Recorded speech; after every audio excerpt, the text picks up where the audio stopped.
Hey, what is going on, guys? VideoJames, and I'm going to be doing kind of a help with chess video today.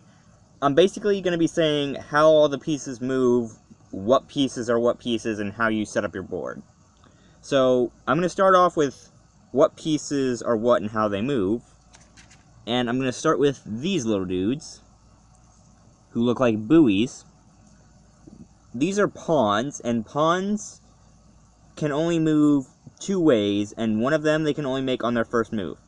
If it is a pawn's first move, instead of him moving his normal one space forward, he can move 2 spaces forward.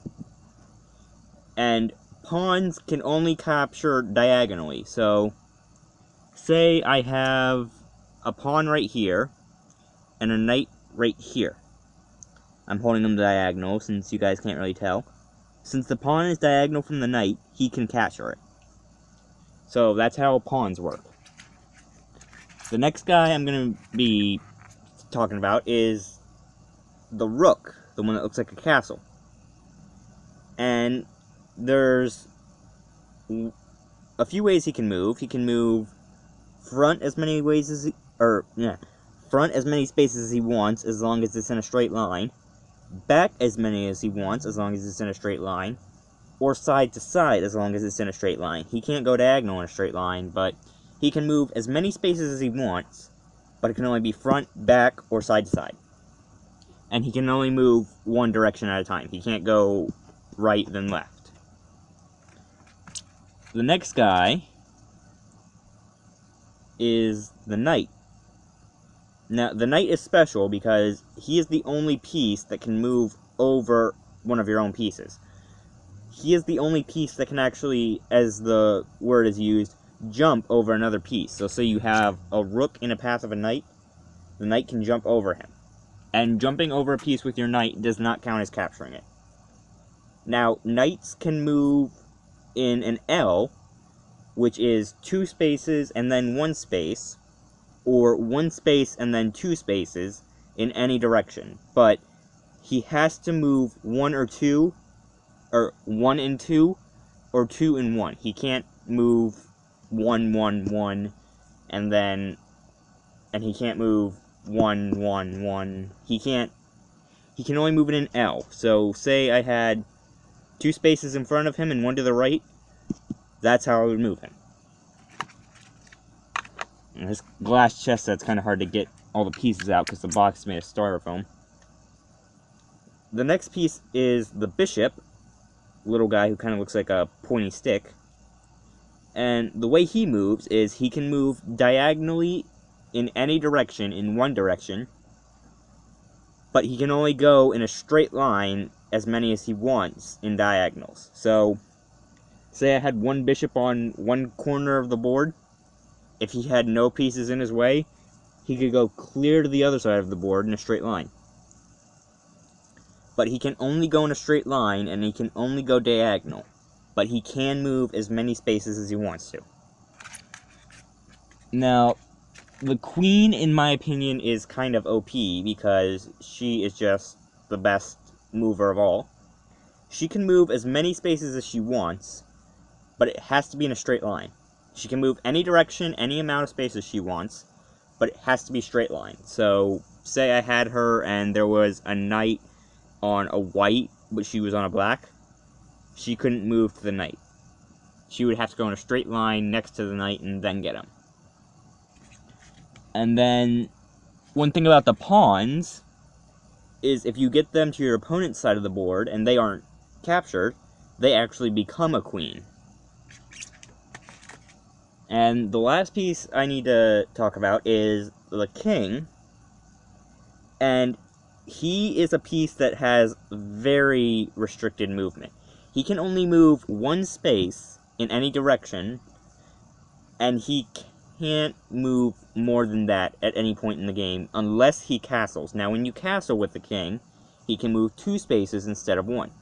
But you can't do this after you've moved your king or after you moved a rook. You have to move something else before you castle. So, that's basically how the king works, and if you lose the king, you lose the game of chess. So now I'm going to move to how to actually set up the board. So I'm going to get this up over here, where you guys can actually see the board. If you guys can see the board, there we go. And always on either side of the board, the king is 5 places from the left and 3 from the right. And he's in the same position on both sides of the board. So since he's here on this side of the board, he is also here on this side of the board. Now, queen, same thing. Same spot, same part of the board, same side on both sides. And then, when you're setting up bishops, they go next to these two as sort of like a guard, if you want to think of them like that. And then the knights are set up on the square next to the bishop. So you see you got kind of a back row going on here with all your most powerful pieces. And then at the very last 2 places is the rooks. And that basically makes up the back of your board to where you can't really have anything else there except for the good pieces. Now, the pawns, this is the same for any pawn on any side of the board. They make up the front row of your pieces. So, all of your pawns go in the second row from your side of the board. So, 1, 2 rows up from your side of the board, that is the pawn's space. And all of the pawns go in that row. They don't change. Now, I'm going to be doing examples of how pieces move. So, I'm going to take the camera a little bit and point it down. Now, see, this is how a rook would move. Since we can see the rook has 4 spaces in front of him, we can move him up 4 spaces. And since that was in a straight line, it's a good move. Or, we could move him clear over to the other side of the board. Good move for the rook. Now the knight, this is how the L would go. And I'm going to move the camera up a little bit more for the knight.